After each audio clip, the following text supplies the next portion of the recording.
Welcome to the Property Couch, where each week you get to listen to two of Australia's leading experts. Bryce Holdaway, co-host of Location Australia on Foxtel's Lifestyle Channel and Escape from the City on the ABC. And Ben Kingsley, Chair of Property Investors Council of Australia and the founder of the 2018 Property Investment Advisory Firm of the Year. All right, folks, you're on the Property Couch, where each week Ben and I bring you the insider's guide to property finance and money management.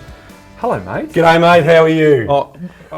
Can you tell me the voice? As you? I'm up and about. Mate, what an interesting time it was. I told you this story, but for the benefit of the listeners, on Saturday night, my eldest had a birthday party on the Saturday, and I just thought, what's the point in watching the election? I looked at the Essendon Fremantle game. It was Fremantle were doing the Fremantle thing. It was just like dry and boring. I thought, tell you what, I'm tired, I'm going to bank some sleep. So I go to sleep probably closer to 10 o'clock, maybe 9:45. Yeah. And then my youngest comes in at about 12:15, burning like a furnace, right? He'd had a fever all week. We thought we broke it. And so I thought, my wife thought, we were a bit nervous, so we decided to ring the nurse on call. Yeah. Because it had gone Right thing to do. for too long, right? Yeah. So then I thought, as Andrea's ringing nurse on call, what I'll do is I'll reach over, I'll grab my phone, I'll just put myself out of my misery and see how much Fremantle got beat by. Or maybe there was a surprise result. Maybe they might have won, Ben. So I flicked it on and they go, and the first text message I get from Stiggy, and I'll tell you exactly what she said in this text message, which changed my night considerably. Because I thought we were talking about the tips, because I want to talk about them as well. I've had a good round. Yeah, well, it was a good weekend. I'll get to that, but Ivis texts me, oh my God, this is Sunday at 12:19 a.m. Ivis, nice and early. So, oh my God, yes, we can stop talking and posting about negative gearing for the next few years, right? And so then another one of my mates texted me as well, and so that started a midnight to 5 a.m. I could not get to sleep. I had to read everything, because I was one of the few that went to sleep thinking, I'm going to wake up to a Labor win. But no, where were you, Ben? Same thing. You were watching the Fremantle game? Jane's a Freo supporter, so I said, look, I'll sit down and we'll watch the game together. And at about, I think about 8 o'clock, I said, look, I'll just go and see how bad the swing is. And it's not there, right? And I've come downstairs again to Jane and said, you're not going to believe this, but it's not going like early. I said, look, long night, let's wait and see. And then about 9:30, I went back up there again because the Freo game was tough to watch. Tough to watch. Well, did you see the scores? Very tough to watch. The scores were Mate, there was a quarter time score at 3/4 time. Anyway, I said, this is not going to Labor's script, right? So all of a sudden, I'm starting to get semi-excited about the prospect of seeing aspirational voters, the silent Australians, as ScoMo called them, have shared their voice, and it was the voice that I wanted to hear. So, and long and the short of it, comes Sunday morning, or I waited right up until I was getting text messages too. Don't worry about that. And so I said, look, too early to call. I said, look, don't count your eggs before they hatch. I'm still very conservative in that sense. But as soon as Bill Shorten conceded, and rang ScoMo, and then I'm like, wow, and here we are today. Get ready for the surprise for everyone on the next day. But just to close out that story, Samuel's fine. Fever broke. He went back to school yesterday, actually earlier in the week. So very good. So we got a very special guest today. We do. But before we get there, because it's very much in line with what we want to talk about here. Yes. But before we get there, just a little bit of housekeeping here. 40 tips. Yep. We had someone who aced it. 9 out of 9. Not only 9 out of 9. And margin of 0. Wow. Expected. So, tell you what, I hope they bought a lotto ticket, because that sort of... well, in the overall, I think there's 600,000 tipsters in the overall competition. That would get him a prize, or her a prize, depending. So who was it? Well, the name of the person who won is Change the Bloody Comp Name. That is in it. Now, Ivis has reminded me of a conversation we had with this particular person back on the 26th of March via email. Yeah. Where this says, and there was a couple of notes, and one thing, I entered the AFL tipping comp after seeing it on Facebook, ESPN Tipping. Now, I was already in an NRL tipping comp, and my handle or username is change the bloody comp name. That name is very, very relevant for my friend's NRL tipping comp, but does look a bit odd on the TPC tipping comp. I can't change it as one login does both tipping comps on one app. Please let those looking after the tipping comp know I'm not some old grumpy old idiot. My handle was already set. So do we have an actual physical name, first names? Yeah, Andrew. Andrew. Well done, Andrew. Andrew McFadden. Congratulations, Andrew. That's amazing. Well done. So you nailed it. But that's a couple of books for him. God, that's amazing. Yep. Andrew can name his price. If you ace it and you get a 0, you tell us what you want within reason. There's the fine print. So Ben, just another thing to remind the TPC faithful who love Escape from the City. We're going to see you on the Idiot Box. I am on the small screen tonight, 8 p.m. Fantastic. Escape from the City. So I am on the beautiful climbs of the Sunshine Coast, Ben. Well, I was there recently, you know. It's a nice part of the world.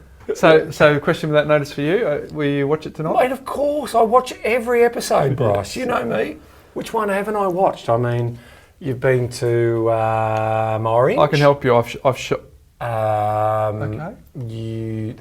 Where else? There was one other one. Yeah. Yep. Somewhere in. I was trying to help you. In North Queensland. No, New South Wales. New South Wales as well. You've been in New South Wales twice. Where? Regional. Right. So clearly, I watch everyone. Clearly, folks, you can see that I'm getting wonderful support from my old mate here. But for those of you that are prepared to support me, tune in tonight, 8 p.m. I would love for you to have a spot on the couch for Escape from the City. Hey, my Mindset Minute today is very much a Winston Churchill quote, Ben. Yep. Never, never, never give up. So that's for you and your efforts over the last few weeks. So there's a big question for you. What are you going to do with yourself now if you're a big part of your week was... I know you're going to touch on that. There's still they haven't said never again, right? So we need to make sure that they understand the data and then really form their policies in the future that doesn't necessarily keep saying it's a tax loophole when it's not. It's just a moment in time, and then over time, the investor pays plenty of tax. So well done on you for never, never, never giving up, and probably a shout out to Scott Morrison as well. For all the people who did great work in terms of telling the truth and making sure that, coming back to that point, Bryce, around hopefully aspiration should never, ever be out of our DNA. And we've said this all along, irrespective of political positioning, if it is to be, it's up to me. If you take that through your life around how you educate yourself, how you have a go, how you set your mind, you can achieve amazing things. And you should never rely on any political party or any government of the day to determine the outcome of the journey that you want to have in your life. If you do, you will be let down.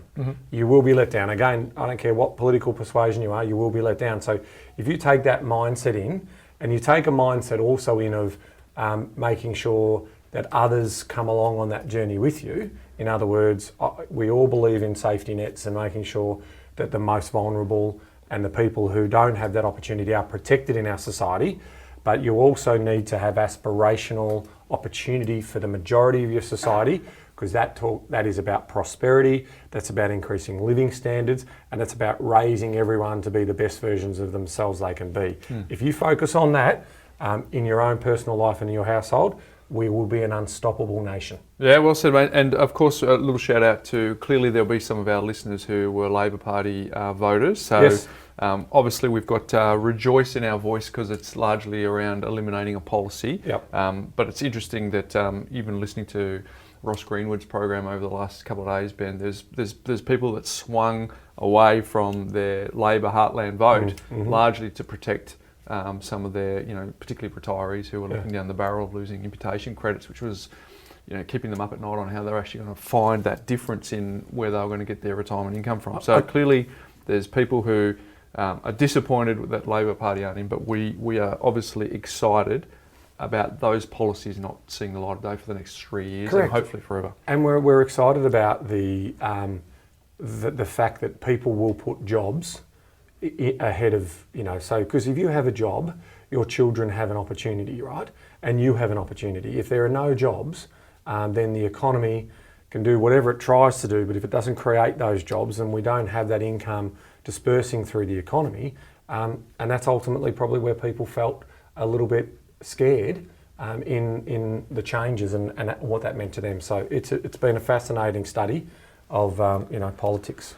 Ben, when we set up the Property Couch 233 episodes ago, we made it very clear that we wanted 3 seats on our studio. Yes. One for you and me and one left over so that we get the smartest and brightest minds in the country to help us digest. And today we've done that very thing. We've got a very special guest, Angie Zigomanis, who is the Senior Manager at BIS Oxford Economics. Welcome to the Property Couch, Angie. Thank you very much.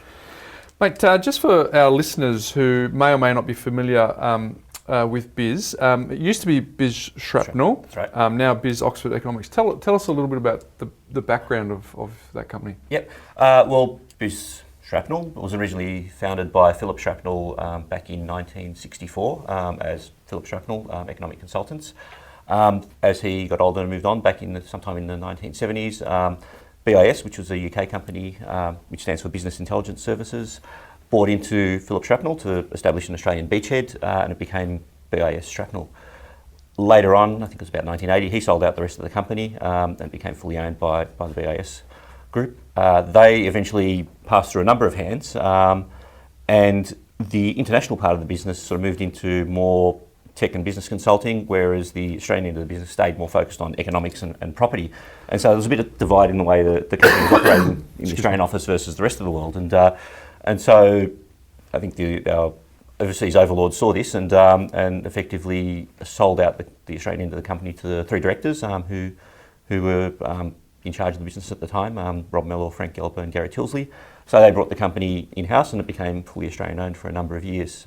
2 years ago, Oxford Economics, which is based out of Oxford and used to be the consulting arm of Oxford University, about 5 years ago, they opened up an Australian office and eventually saw that there was a complementary business with BIS in Australia and bought a 51% share of the business and to become full owners in a couple of years' time. So now we're part of a larger worldwide group. And from an Australian perspective, we did see that a lot of businesses now are becoming global and a lot of our clients, particularly funds managers who are investing mostly in Australia, they have that much funds now, they're looking elsewhere and overseas. And we really, at the time, didn't have that capacity to help grow with our clients overseas. So this was a perfect move as well to help better service our clients. So how do you see your positioning in the landscape up against all the other economic houses? Where's your unique position? Well, Oxford Economics in particular has a global economic model. So we forecast about 200 plus. We forecast the global economy. Within that, we forecast about 200 different countries. Within that, we also have sub-forecasts for regions within the countries, and then we forecast key indicators for about 3,000 cities all around the world.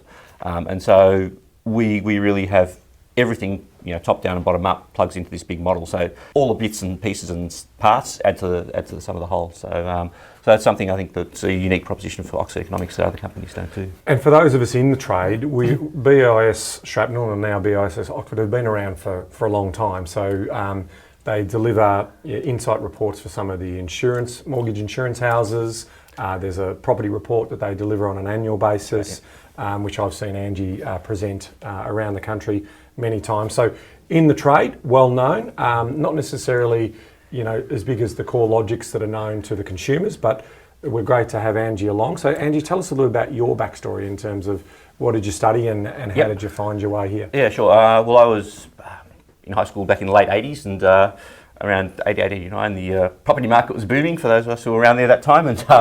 And also at that same time, as a family, the family was growing, we were getting a bit older and the parents were looking to upgrade to another house. So I guess a combination of being involved in that process with my parents and seeing all the money that was being made, I guess, in the industry at the time, made property an appealing things to study. So looked up the course guides sort of in year 11 or so and saw the property course at RMIT and Bachelor of Business in Property and thought, well, that's the course I need to be studying. Yeah. And so got into the course. The course at the time had 3 streams, so you could study investment management, valuations, or real estate agency. And my understanding when they talked to us was the best all-round education was in the valuation stream. So I studied property valuations for 4 years, but graduated right in the depth of the recession.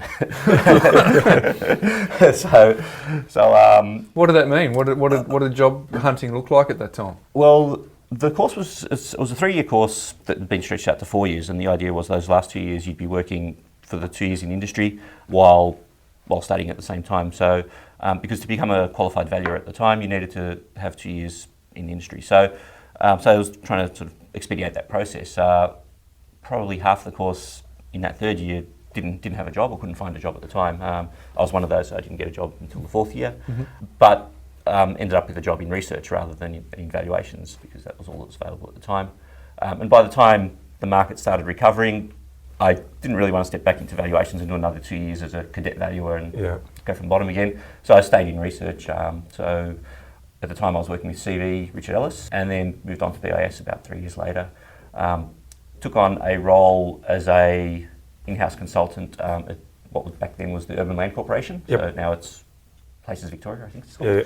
Yep. And then once that role came to an end after a couple of years, then moved back within BIS Shrapnel at the time, stayed within the Melbourne office for a couple of years, moved up to Sydney for a few years, and eventually came back down to Melbourne again a few years later, and have been there ever since. And Melbourne drew you back for your passion for family and football, or? Yeah, both actually. Tell me you're not a Collingwood supporter. I am a Collingwood supporter. Yeah, that's we only get the best and brightest. You said, Bryce, wasn't that? That was your. We only get the best and brightest. I am worried for Angie. I'll tell you why I'm worried for him, because I think up until that point people saw credibility. No, but you said best and brightest. Exactly. We get the best and brightest on the couch here, You mate. didn't let me know that when we invited you on, so that's a worry. So you've been a part of this company for a long time then? Yeah, 21 years, so quite a while now. So. Right. So tell us what a day looks like for you analysing the property market. What does a typical week look like? What does a typical team look like? How do you collate it and form the views that you have? Yeah, so we have 2 levels of service. One is we churn out a regular series of reports, and they go from the top level, where we just look at what's happening across the economy, across the cities. We pull together whatever data is coming out at the time, whether it's home lending, whether it's dwelling approvals, whether it's prices data, etc. But then we also do consulting work as well. So we have clients who come to us with specific issues, and they range from market type issues to property type issues. So someone might have a development site and want to know what to do with it. What's the best use? Which market should we be targeting? It's a 5-year development period. What sort of price escalations might we like to expect in that time? That sort of thing. So things to feed into their feasibility models. But at the other end, we might be looking at work for a bank where they want to look at what's home loan growth likely to look like. Yeah, risk profile, home loan growth, exactly. all those types of things. So it's kind of at a developer level and also at an institutional and government level as well. Yep. So the typical day is a mix of both things. The business is roughly 50-50 consulting and subscription work. Yep. With the subscription work, as I said, we're just constantly working through data, churning through data and our reports. At the moment, we're doing some work on the broad hectare land markets in the Illawarra and Hunter regions. Okay. So for that, we're pulling together data on prices, on lot production, on population growth, demographics, trying to measure affordability in those areas. Where are land prices going? Have they sort of overshot the mark relative to the established market? Does it make it harder for people to move in? Those sorts of things we look at, and that feeds into our forecast then for lot production and price growth. Mm. So you've been known to be one of Australia's preeminent forecasting houses for property. Yep. Not too many people play in that space. I mean, CoreLogic's moving that way, but in terms of that, so we just had a good idea in terms of what all that then rolls into those feasibility models and that type of stuff. When 6 months out from an election, and you're looking at the polls and what's being suggested, what's the internal debates going on around the impact and the behaviour if we have a change of government? I mean, how do you quantify and qualify that? Yep. Well, normally at the end of the day we have to have a base forecast that we sit there and say, well, this is our general line. General base assumptions. Yeah, exactly. So. So at the end of the day, we funnily enough, there was more certainty around a Labor win, I guess, 6 months ago. Yeah, there was. Let's be honest, 6 days ago. Yeah. More than that. So we were 26 hours ago. Yeah. So we did have a good think about that in our forecast, and should we be looking at changes to negative gearing policy and what that might mean for the housing market.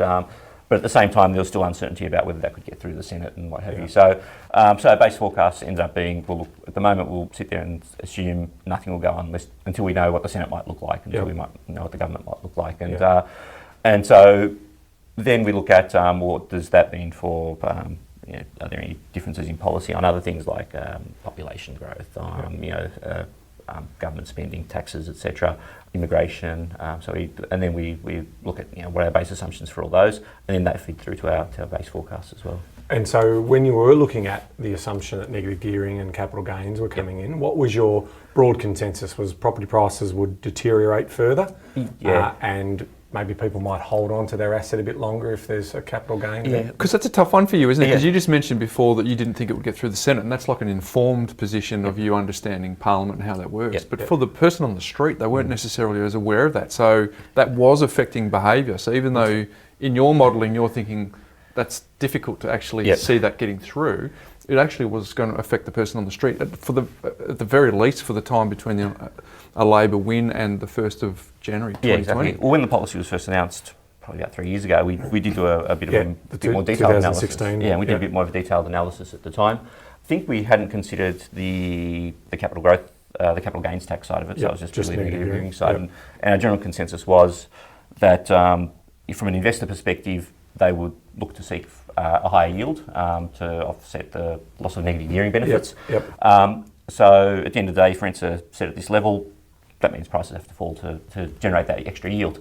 But then once prices fall, then you start having issues with, from a development perspective, in terms of the feasibility of the next round of construction. So then you delay the next round of construction, at which point then rents do start going up, and then you end up in a period in a an economic downturn, right? Because it's construction. Yeah, exactly. Construction falls back.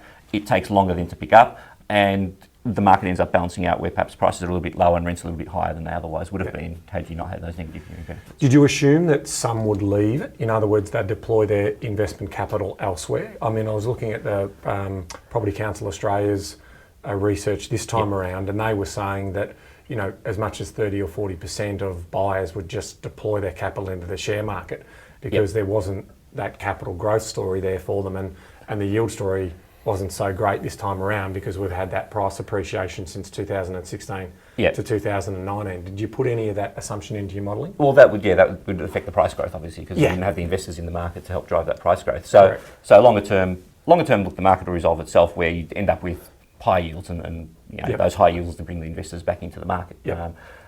But in that time, you have a period where, like I said, you'd get much lower capital growth, and prices would probably settle at a lower point. I think I remember reading that rough brief that I saw come through. So that was sort of going to take around a decade to sort itself out. Exactly. I mean, these things don't happen instantaneously. Correct. So. So the market will always find its new equilibrium once you see this macro-prudential change come through. But it's still challenging. Exactly. And the reality is, if rents do end up at a slightly higher level than they otherwise would be, from a government perspective, what you're losing in perhaps negative gearing, you're going to have to give back in rental subsidies to help the most marginal people afford the higher rents. Which is what they bought this time around, which is the sort of incentive for the 250,000 houses on an NRAS Mark II, and then the build to rent stuff. So interesting times. So hopefully it's behind us. Hopefully the slate is clean, but we've still got work to do to educate both sides of politics. I mean, having been in the bubble and speaking to a lot of the political people and also their caretakers, their level of knowledge was surprisingly low in this sort of space. So I think there's still a bit more work to do there. So now in the shadows of that election result, what does the next couple of weeks look like for you in terms of looking at your models, and also what's your observations on what you think will happen now that the surprise result has happened? Well, in that sense, it's probably more of the same. I mean, it's the same government. They didn't really change their policies too much. They had the budget, obviously, that where they announced certain things. But outside of a few things at the margin, the big picture policies haven't really changed. So it is steady as she goes. So it's really just looking at the macroeconomic factors that are driving the economy at the moment. And so there's a few things going on. I mean, we've sort of been pottering along at GDP growth of about 2.5% per annum. You've had things like residential construction booming, but then you've also had mining investment falling away. That's also been offset a little bit by the lower dollar, where you've got increased tourism, increased education, overseas students coming in, those sorts of things contributing to exports. So there's been swings and roundabouts in the economy, and it's kept in this sort of 2.5% band. We're now seeing mining investment start to pick up. Commodity prices are going up, and a lot of businesses a lot of miners are starting to look at exploring again and looking at potentially putting on new capacity. So that'll start picking up. But now we've got residential construction, which is probably peaked now, and that'll start being a drag on the economy for the next couple of years. So again, we're back in these swings and roundabouts. So we're still seeing economic growth, sort of pottering along. Perhaps even because residential construction has such a big multiplier in the economy, perhaps a bit more on the downside than the sort of mid-side. So unemployment may start edging up over the next sort of 6 to 12 months, and perhaps into next year as residential construction falls away. So do you see a bounce, given that there's now clarity, and people know that steady as she goes, there's no radical changes, and that's when people basically put their hands in their pockets? And I'll just give you an example in our business. Monday morning, the phone's ringing, the number of people who are now back on track in terms of engaging us to buy property and do all that type of thing. And I've put some text messages out to some other industry people, and we're all saying the same thing. We've definitely noticed, it's not, it hasn't been ringing It's not out a bonanza. It's not a bonanza, but certainly now that there is clarity, people who were unsure are now sort of saying, I'm ready to go. And they've got some confidence in that. And I think that's going to be the same for business confidence. And we saw them with share market earlier this week. Pop, bank shares up a fortune. All of the shares, international shares are on US dollars because of, the dollar coming down. So there's definitely been some confidence restored.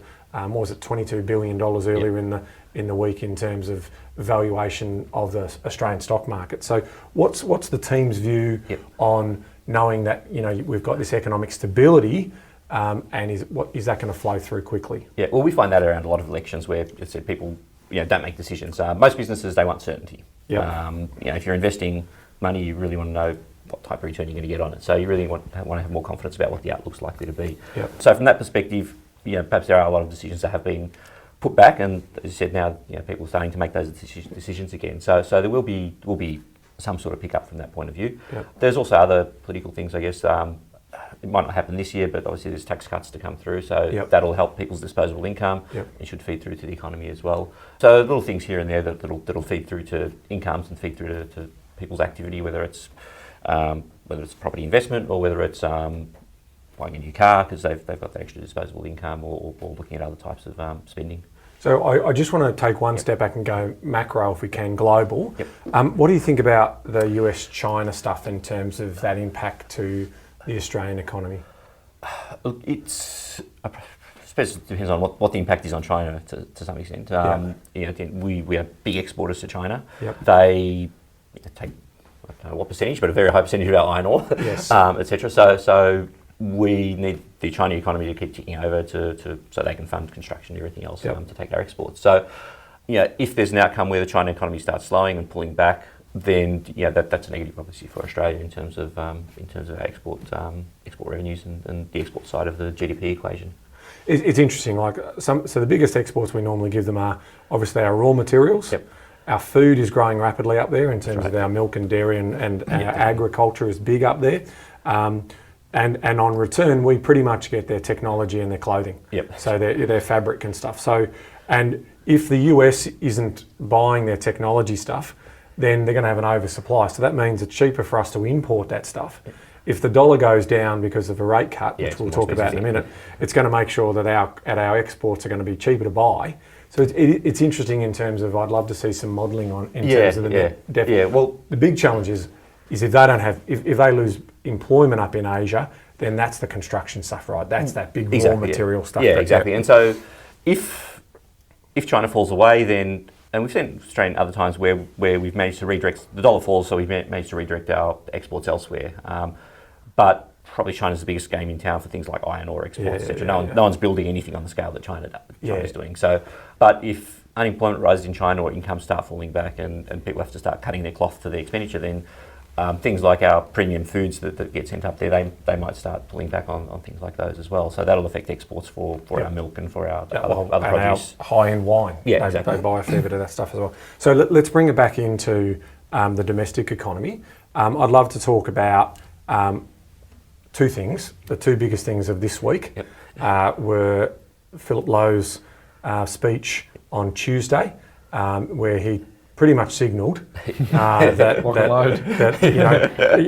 I think we should cut to what he says right now, because it's a great little grab. It's 90 seconds. Let's go to it. In the event that the unemployment rate does not move lower with current policy settings, there are a number of options.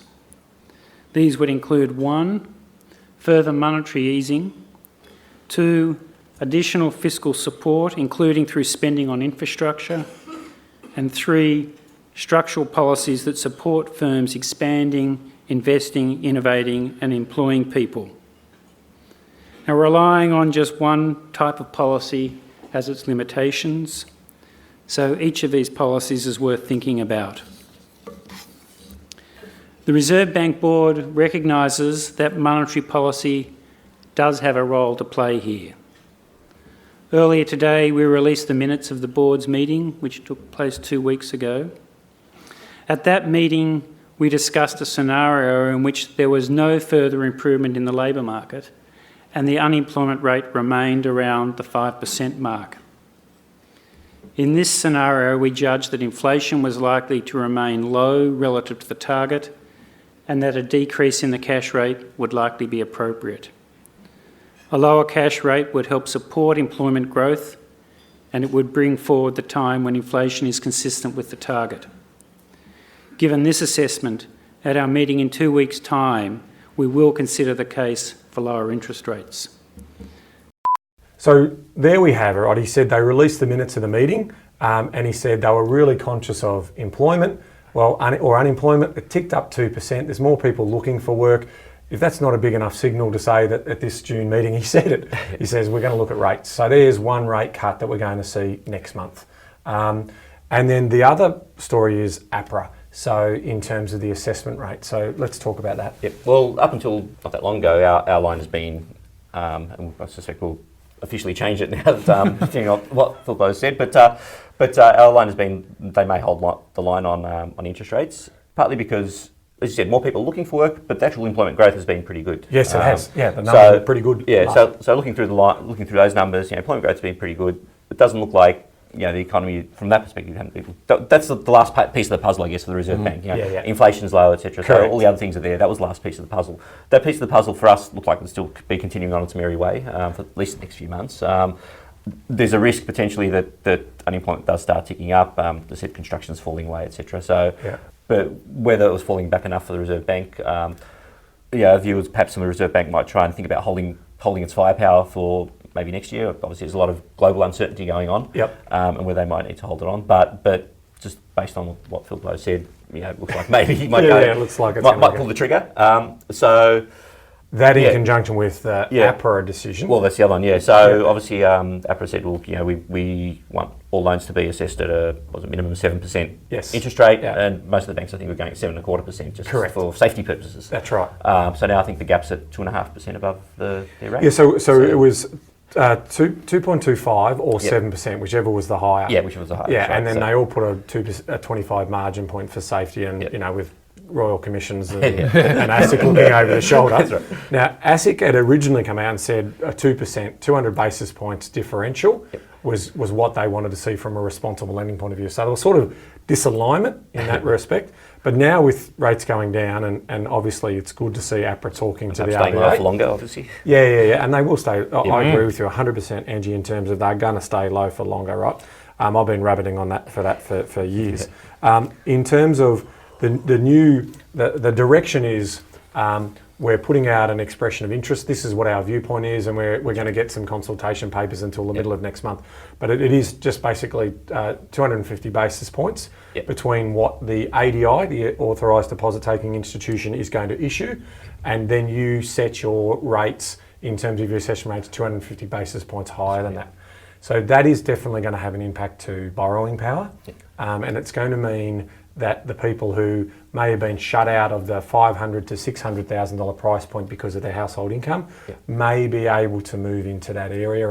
And again, that's up as you run up the line into the 1.5, 2 million, it's 100,000, 200,000 depending on your income. So I think that's sensible. It was, they were the ones who corrected the market in terms of taking the demand out from investors, and rightly so. It was getting too hot, but now they're seeing that this will flow on to confidence around property prices stabilising, consumption improving, etc. Yeah. Well, I think at the start, as you said, investor demand was probably running a bit rampant, and it was driving price growth, etc., and probably excessive price growth. Yeah. And the first moves by APRA, I guess, are really the one instrument. Because it's the easiest thing to implement. And so now that the banks have sort of pulled back, adopting more conservative policies, there's now room for a bit more nuance, I guess, in terms of the policy, and while still, I guess, providing guidelines to make sure they don't go too crazy, give them a bit more scope to be more flexible. So as you said, I think that will have an impact. The RBA, I think they said the average owner-occupier rate across the pool of everyone is about 4.2%. Yep. So if you add 2.5% to that, you're looking at about 6.7%. Yep. So you're looking at around 0.5% better than what the banks were previously assessing at. Correct. And if you add a 25 basis points cut to that, which it's the double. Seriously, if your bank doesn't pass on that full, you have a reason to ring them up and reprice, because the cost of money globally has definitely come off from what they were 18 months ago when they were doing their out-of-cycle rate rises. So there is no argument for 25 basis points reduction from all of your lending institutions. Are you listening, banks and lenders? We've got an eye on you. Remember, we run a little association called Picker, so we're coming after you next. In terms of... Now, some economists are predicting 50 basis points. So they're saying June and August. Well, usually the bank does two. They don't just do one, because you do one and then follow it up to have a bit more impact. You're only half-baked. It's interesting, isn't it? Because I think with the tax cuts will come. Josh Frydenberg earlier clarified that even if they miss the deadline for the Parliament being reinstated before 30 June, it's the first line of business, which means that it'll be a one-off tax adjustment. So everyone will get that tax adjustment. So it may hit your bank accounts. And what are we talking about here? For anyone who earns under $125,000 a year, it's $1,080. So if you've got double household incomes, that's over $2,000 that you're going to get this side of Christmas. It's probably the best to say. Yeah, exactly. And for most people, my understanding is that there are a lot of people who can service mortgages, whether it's a reasonable mortgage. So assessing it at a higher rate just means it affects their borrowing capacity, and most people can actually meet that higher borrowing capacity. So you think that will have some sort of improvement it'll allow people to kind of scale up, I guess, in terms of the property they're looking at, and may well have an impact in activity and prices, because there are people who probably have been shut out of the market in terms of looking at the property they want to, and have been forced to sit there and save longer before entering the market. So it can bring some of that demand a bit further forward. I agree, and I think to APRA's acknowledgement, given the macro-prudential regulations they put in here, and we saw a report come out from Macquarie earlier this month around 1 in 25 homes are in negative equity across the country. So 4% had this negative equity, mainly brand new stuff that's been built. And we'll talk about your perils of off the plan report that you did, because I think we use that a lot during the election campaign. So that's 1 in 25. APRA understand and the RBA understand that the property market's too big to fail for the economy, right? So if you have falling or increasing unemployment, falling employment, and you have further property prices declines where that gets to a critical point of say 10 or 15%, that creates fear. And fear breeds inaction, which creates more fear, which creates more unemployment. Contagion. And that's a contagion effect. So from our point of view, I think this is a sensible move by APRA to also, in conjunction with the cash rate, put a base under the property market. And then if we then look at the first home buyers deposit scheme, which is going to come into play in 1 January, what are your views on that? Look, I don't think it'll have a big impact. It's limited at 10,000 people, so that's 1 in 10 first home buyers. And so effectively we're talking about a guarantee so people don't have to take out mortgage insurance. Yes. I suspect probably there's a portion of first home buyers who use the bank of mum and dad to instead of the government. So some of that demand might flick across as well, and people just go to the government rather than put mum and dad on the hook. So I don't necessarily think it's going to have a big impact and move the dial too much on prices. It'll make life a bit easier for some of them, but there's something like 500,000 or 600,000 transactions a year. Yeah. $10,000 is not going to be. Correct. So thing. first home buyers represent between 100 and 125,000 in the current market. More or less, yeah. So a small number. But what was interesting, again, earlier this week, and I think we've got to get the coalition to clarify this, is Josh Frydenberg and ScoMo have said, if this thing works, we'll open it right up. And so that will create a demand push that will have an influence. Like, you know, if we talk about... It's like a stack of dominoes, isn't it? You put the bottom domino up. Exactly. I mean, impacts any everything. first-home buyer, when they have introduced those bigger first-home buyer grants, etc., you tend to find that upgraded demand picks up a little bit as well, because obviously they come in at the bottom end of the market, and someone can sell their property and move elsewhere. So if it becomes 20,000, it becomes material. I mean, that's a decent enough size in certain marketplaces where you're putting enough buyer demand, in addition to the upsizers and the downgraders, so that those people moving properties, and then you put the investor in there as well, and then all of a sudden you've got a pretty healthy property market. And that moves value over time. And this happens, but don't forget, first home buyers, you can only be a first home buyer once. Correct. So there's only a finite number of first home buyers over time, and so and this is when they introduce any grants. So we'll just talk about this, but you can't. It doesn't create the first home buyer demand out of thin air. All it does is really bring that demand forward, so people can take advantage of it while it's there. So, but then once you do that, you remove that grant, and all of a sudden you get a hole in demand. So it's this is probably a little bit different because it makes it a bit easier for someone to get into the market. There is a danger perhaps it might encourage them to take on too much debt, because effectively they will go up to 95%. Or there will be some who will go up to 95%. We'll assume that the banks are conservative enough to make sure that they can meet that. Well, easily. There's that Prudential Assessment that they will need to do, and I think there will be scrutiny on it. And we don't know how they're going to price that risk in, even though technically there's no risk. So if they keep the price, so what we're talking about there, listeners, is are they going to put a load on the interest rate? Because usually that's what they would do, because where risk is high, and that's why LVRs under 80% have cheaper interest rates with some lenders, because the risk is pretty much null and void. You're not going to see a 20% price correction in most markets. Right? Yeah, that's right. Yeah. So as you said, they might set, they'll reduce discount. So I think you probably have to coal face a bit more, but I think the top discount you can get is probably about 130 basis points off the variable rate now. Yeah, it's about that. I mean, you can definitely get late threes in terms of, and mid threes in terms of owner-occupier P&I, 80% LVRs. In terms of investor lending, you are definitely late threes is a great number, but sort of early to mid fours is sort of where most of them land. So the bank will give them a higher interest rate, obviously, to allow for that, and then obviously that assesses them at a higher rate. So that should help reduce the risk. So if the banks look at that from that perspective, I said you'd hope that they are conservative enough to allow for it. And then you're hoping that, I mean, the biggest thing that we've noticed in the data of the last 6 months is just the collapse of building approvals. And we're sort of seeing numbers back to the 80s in terms of how much correction's happening. Now we've got some confidence.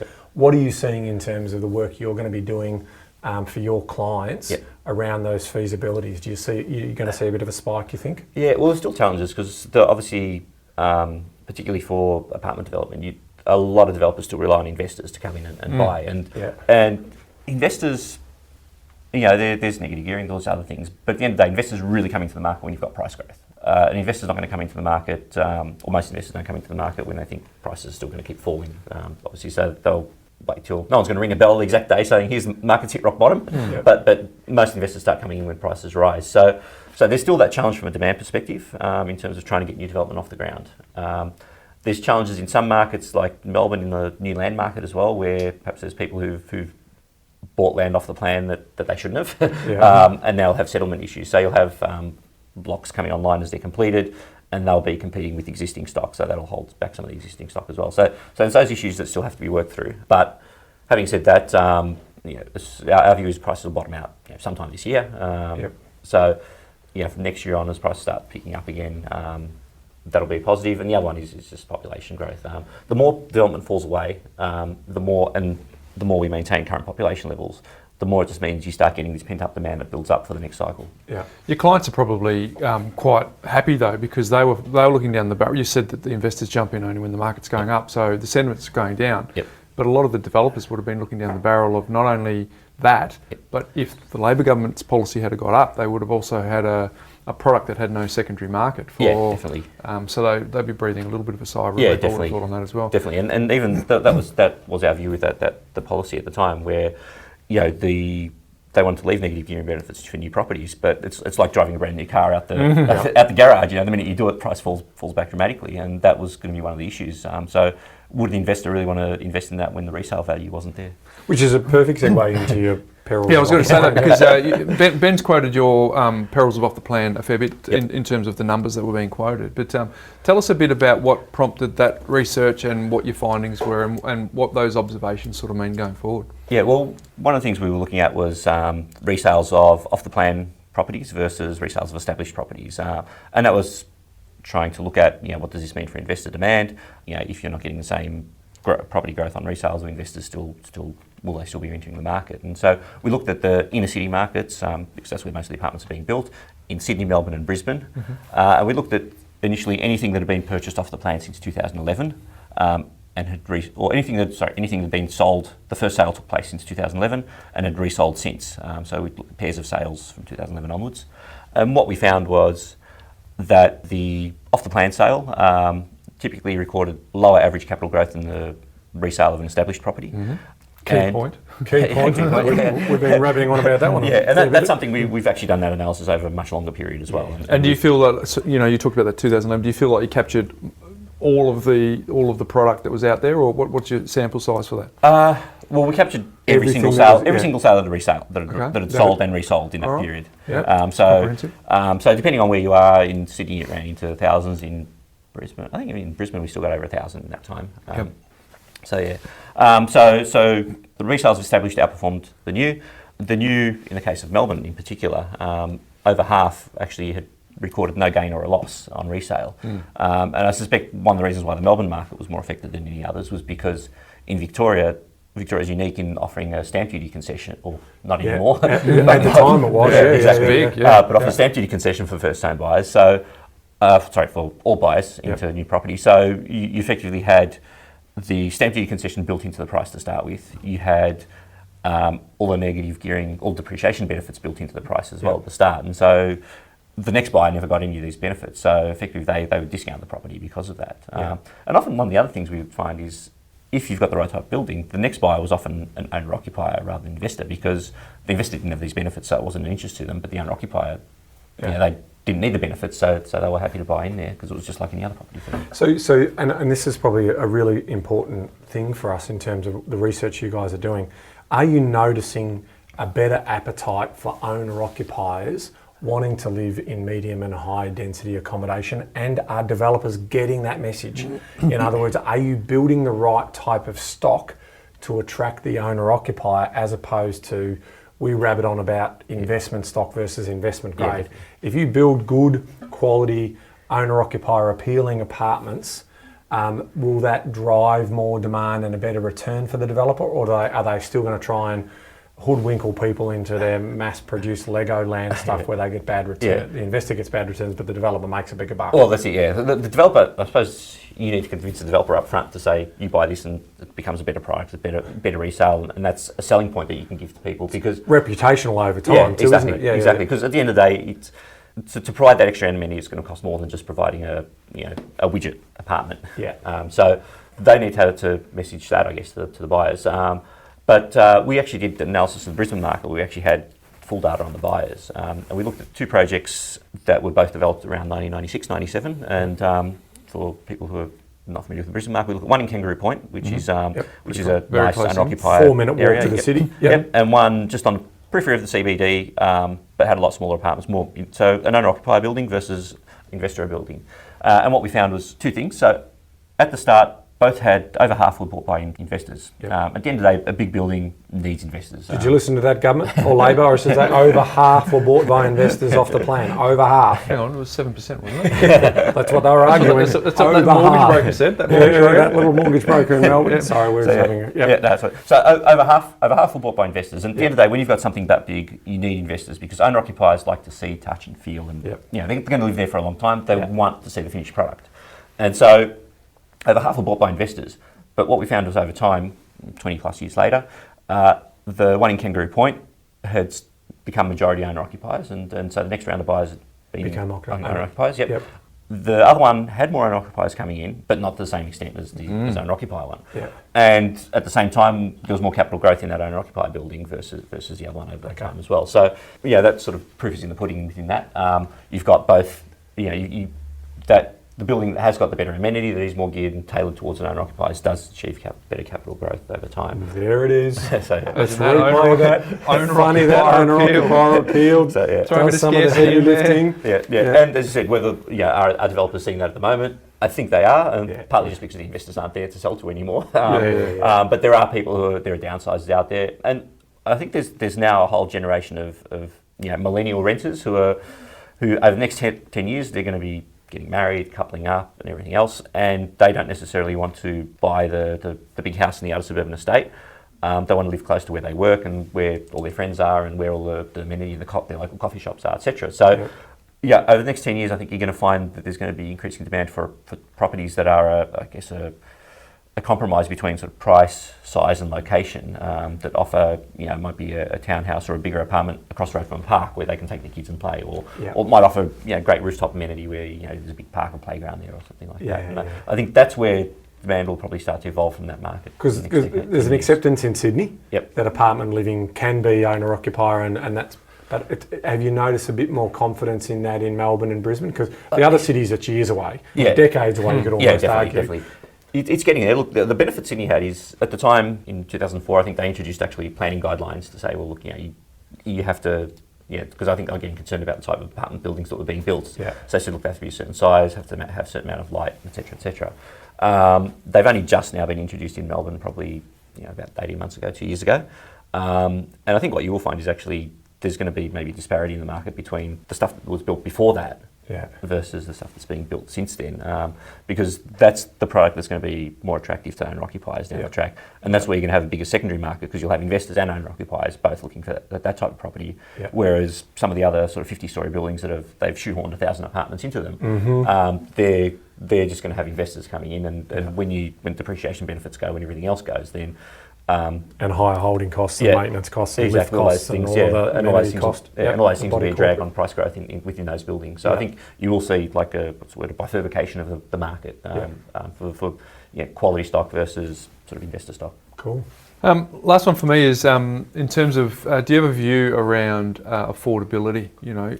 Going forward, whether or not that is a real issue, or whether it's a sort of a priority issue, lifestyle versus because there's always, if you talk to generations past, and we've said this many times, well, affordability has always been an issue, but it seems to get more headlines now. Is that real for you, or is that a perception thing? Look, it is, and as cities get bigger, getting properties closer to workplaces and to the CBDs, etc., becomes more and more expensive. I live probably 9 or 10 k's out of the city, and I sit there and think, well, how are my kids going to be able to afford when they get old enough? Bank of mum and dad. Bank of mum and dad. I think it will be the case. If I want them to live close by, if they have a normal job, they can live 30 or 40 k's out, and there are a lot of people who cut their cloth, and that's what they do. It is difficult no matter what for those people. They even they still have to skimp and save like our parents did, even when prices were more affordable. So there's still that situation, but in general, I think prices are higher. That's part of that growth in prices has been adjustment for lower interest rates, and while interest rates are lower, that helps affordability. But the flip side is that those lower interest rates have drive up prices. So prices say double, but that also means your deposit hurdle doubles. And that's where I think the challenge is for a lot of first home buyers now. It's just actually getting that deposit hurdle. And we've seen that. Obviously, we've got the government guarantee. I still think credit to the Victorian state government for their equity share scheme. I think that equity share scheme, in terms of buying that property. Well, it's been very successful in Western Australia. They've had Key Start there. That type of product. That makes perfect sense to me. We're not going to give up on helping people get into housing, right? Not everyone wants to own a home, but the vast majority of Australians do. So the co-op work that people are doing in terms of some of the architects and leading that cooperative type building work, I think that's going to get more legs. So I do believe that there are solutions to help with housing affordability closer into the city. But you don't do it at the detriment of everyone else, right? You sort of work around and you work through the challenges. You don't just try and crash the market to make it cheaper for everyone to get in. And that's been my argument from day one. So if the biggest barrier is the deposit, how can you help them? If I still say single income people are challenged in our bigger cities, especially if they've got a child or something. So that's where the Key Start or the shared equity scheme is a critical thing for them. Couple that potentially with the buyer's deposit piece as well, so they can get the lending. That would make sense to me. And then these co-op builds where it's not about profit and you can put your name down and get on that list and get an apartment. Those are the types of things that we definitely want to see government do more of, because they've walked away from social housing and public housing. Definitely. They've abandoned it. So this is that next step where it's like, okay, I see some social housing working, but I see that being a co-op between government and business to be able to afford that. But don't crash the broader market because you think that levels the playing field. Yeah, and there's more scope for that as well. There's things like inclusionary zoning where you can offer people a zoning a floor space bonus to make a bigger development, provided they provide a certain amount, over to social housing. So there's other things you can do. Yeah. There's examples all around the world where you can help people get into the market. And you bring that, like when you build that social housing mixed in with commercial housing, you lift those people up, right? In terms of, it works when you've got the demographic mix right. It doesn't work when you just build a whole ghetto. Yeah, exactly. And it doesn't work further out or closer in. Yeah, exactly. So you mix it up, and then all of a sudden, those kids get to mix with other kids who may have, moral compasses that are in a different direction, and that lifts everyone. Yeah. And you don't have that, that whole concept that the government's got to provide for me. And if everyone's around, standing around all day going, the government needs to provide more for me, you get that psychology that changes. You want that psychology about, if it is to be, it's up to me. Yeah, and you can see that model's changing. I mean, you look at places like Macquarie Fields in Sydney, they've pretty much gutted the whole estate and now rebuilding it with a mix of social and private housing. Brilliant idea. Very good. It's been terrific having you on, sharing your insights, clearly with a very topical topic, this week. But good luck with all of the reports and the projections and everything going forward. We appreciate your insights, and we look forward to having you on at some stage in the future. And we'll get some of the free reports that you do on the residential market. We'll get some links to those on our show notes, so they can discover some of your research, because again, most of the trade knows it, but it's good to get it also out to consumers, and it'll build your awareness in terms of the work you do in the resi space. No worries at all. And mate, I hope your footy team suffers. But besides that, we appreciate Sydney this weekend, so we'll see how it looks.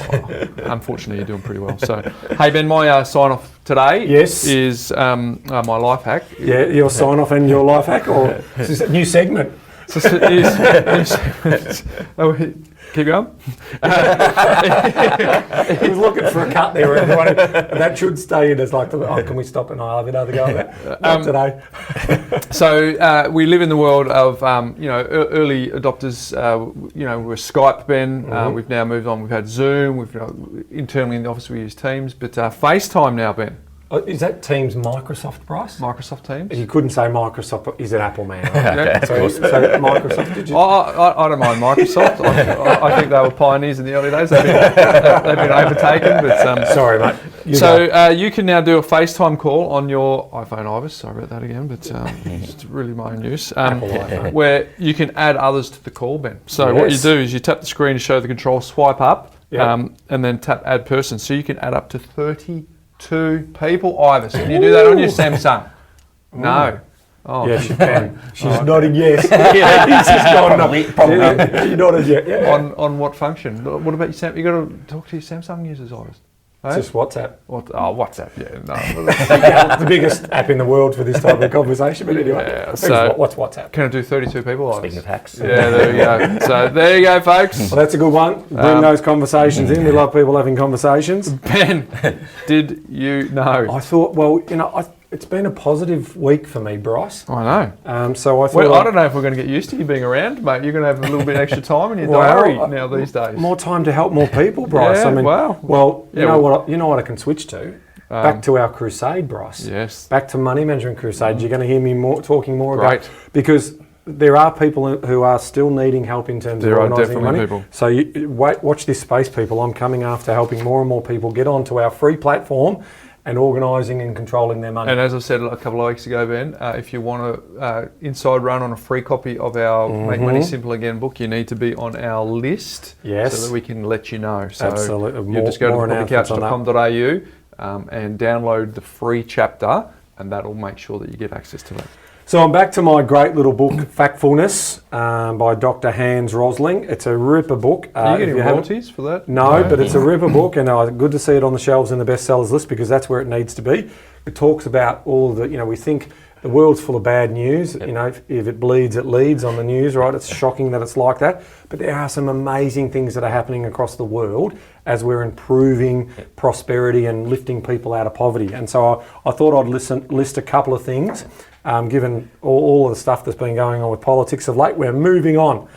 Protecting nature, Bryce. Mm-hmm. Did you know that as we were protecting nature, the share of the Earth's land surface protected as national parks and other services, in 1900, the share of nature protected, so these are national parks, what percentage of the Earth's land and oceans were protected in 1900? We'd let our esteemed guests have a go, wouldn't we? I get to go every week. Look, I think going back into trivia, I think Yellowstone National Park, was the first national park ever developed. Yes, I think it was back in the late 1800s. I'd say we're looking at less than 1%, a tiny amount. That's why he's in the numbers. That's why he does the research. 0.03%. Yeah, well. So less than 1%. Very good. I was aware of that. Now, in 2016, how much is now national parks? Oh, here's a chance to get your money back. Come on. This one's going to be a lot harder. 15? Oh, 14.7%. Wow. That's why he does forecasting. Oh, well, there's Not about it. lock and load the BIS forecast now. So obviously coming off a low base, but now almost 15%, 14.7% of the nature's, the Earth's land surface is protected by national parks. That's a good one. Women's rights to vote. Okay, back in 1893, how many countries of 195 countries that they've recorded had the right for females to vote in elections? Oh, in 1893, it'd have to be less than 10, wouldn't it? It is less than 10. Is it 0, isn't it? It was one. One. So one country out of 195. In 2017, how many countries give women the right to vote? Well, let's hope it's a 195. It's not yet. It should be 195, but it's 193. Wow. So there's only two countries. We should single out The those. outliers, Now that I don't have to go after negative gearing, maybe I should go after women's votes in those two countries. Let me know what they are and I'll get onto it. Literacy, Bryce. So the share of adults 15 plus with basic skills to read and write, in 1800, they measured that at what percentage of the global population. So share of adults 15 years or plus with basic skills to read and write. Global, geez. 15%. Yeah. Not bad, 10%. 10% of the population. As of 2016, that number now is? 70 maybe? I'll go 87. Ooh, 86. That's good. Oh, very good. Not bad. Not bad. So 86%. So that's been a fantastic improvement. Quickly, a couple of others. Well, I won't get the rounds. Can you wrap it up? Child cancer survival. So 5-year survival of those diagnosed before the age of 20 with best treatment. So that's moved from, in 1975, 58% of survival rate is now, in 2010, was 80%. And I think that's improved even further since that data came out. So that's a big one in terms of that. So there you go. Really positive news stories that we need to share, that we're doing some things right. Still more to do. The work here is not done, but I love the idea that we are doing and having some progress around this great earth to get things better for people. Very good, Ben. As I say, most weeks, no, I did not know that. So, thank you. But, thanks again for coming in, Angie. It was terrific to hang out with you. And Ben, until next week. Knowledge is empowering, Bryce, but only if you act on it. You heard it here first, folks. See you next week. Hey there, folks. Bryce Holdaway here. Before you go, if you're new to our community and only listened to maybe a handful of episodes, I thoroughly recommend that you go all the way back to episode number 1, where we unpack all of the foundations when it comes to property investing. Now, for those of you that might be a little bit time poor, I've got good news for you. We have a binge guide that you can download straight away, which summarizes the first 20 episodes where Ben and I unpack the foundational pillars of the ABCD and so much more. And you can get that straight away. If you go to thepropertycouch.com.au/TPC20, you can download it and consume it whenever you want. It's completely free and available now. And for those of you, just a quick reminder that nothing we've spoken about today constitutes financial advice. We recommend that you reach out to your licensed professional advisor so that you can look at your unique circumstances before acting on any information. Now don't forget, go to thepropertycouch.com.au/TPC20 and get your binge guide today.